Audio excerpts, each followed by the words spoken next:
Um,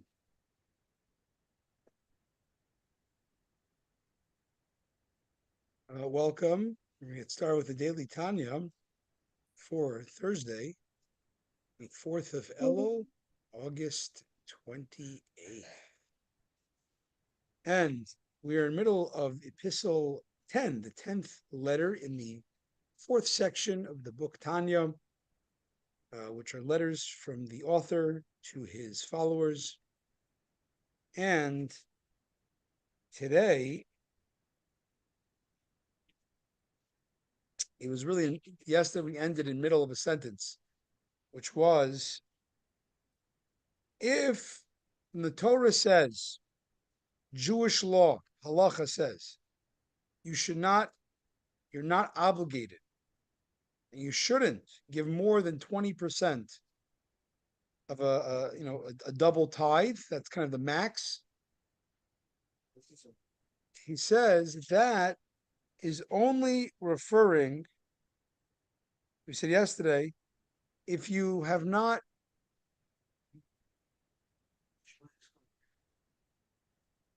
um, that's only if you never sinned or you didn't diminish your divine image with all your potential. But if you did, then you need to give abundantly beyond the limitation of, even of Jewish law, that max at 20%, because you need not standard chesed, which the Kabbalah calls chesed olam, worldly, oriented kindness. You need rav chesed, you need abundant, you need transcendent revelation to fill up the gaps that we all make in our imperfections. And he says, he ended off yesterday, this is kind of the idea of teshuvah. Teshuvah is accessing a transcendent part of self.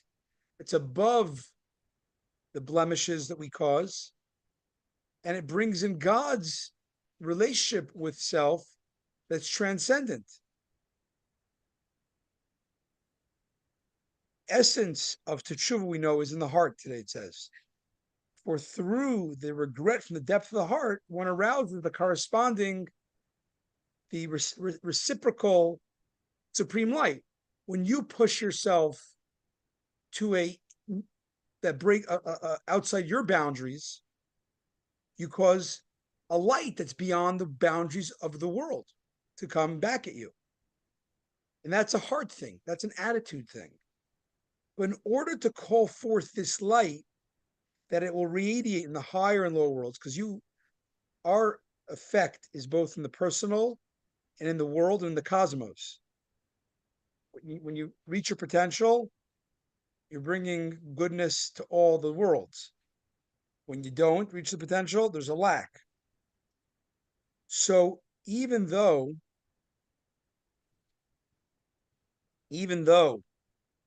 there, it's enough to do teshuvah in the heart.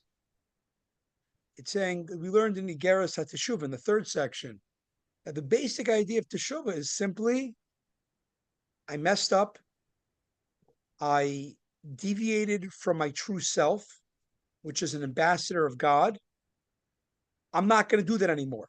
That's all it is. It's a mental, it could be a very quick inter monologue of, I veered from my true self, and now I want to go back to myself. However, you got to bring it not just into the world of emotions and intellect, you have to bring it into the physical world. There must be an actual arousal from below in the form of action. This is a very famous recurring term, isarusa de lasata, that while God gives us everything, God also tapped us to initiate with our small actions. Whatever we could do, that initiates God's reciprocal energy. And what's the action? The practice of charity and kindness without limited measure. For just as a man dispenses, we said Rav Chesed, the abundant kindness, infinite, right, boundary breaking kindness to others, to poor person. And it's actually, Alan's not here, but he would have liked this. Chesed is a contraction. If you break it down, it's chos dalit. Chos in Aramaic means he pities. Dalit can be revowelized as deles. He pities one who does not have. Implying chesed is your giving to the utterly destitute individual who does not have anything of his own, without setting a limit or measure to his giving and diffusion. So to the Holy One, blessed be, diffuses his light and benign influence, God, in the spirit of, we said, Rav Chesed, the higher infinite kindness, that radiates infinitely without limit or measure from the upper and lower worlds. For in relation to him, blessed be he, we are all Dalit or Deles. We have nothing, nothing of our own. And we are considered in the face of God's everythingness, we are nothing independently, really. When you, again, give tzedakah to the Dalit, to the one who has nothing, you cause God to give you, who has nothing really other than what God gives you, in abundant measure. And all the blemishes that man caused above in the upper and lower world through his sins, because we're not perfect and we cause gaps of God's plan to us, we don't draw in all the light with all the potential opportunities for mitzvahs we could do, and there's gaps, it's rectified because you accessed a light that is above the system. The system is set time and place for you to draw light via your actions. You miss it, sorry, that part of the system's over. Next, another day,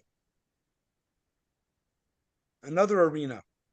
But if you access a light above the system, that can actually rewrite history in a sense. It can plug up what you lacked in the drawing light into the world system. And this is the meaning of the verse. God, this is a famous line. So in Proverbs, a lot of more progressive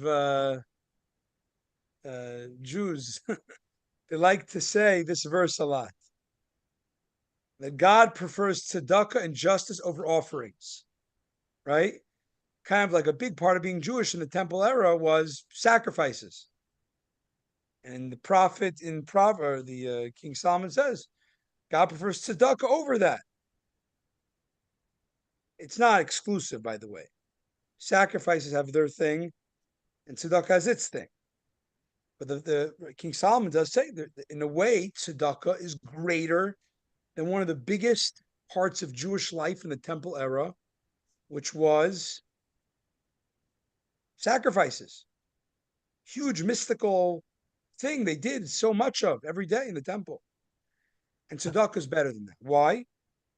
Because the sacrifices we know are limited and defined in quantity, dimension, and limitation.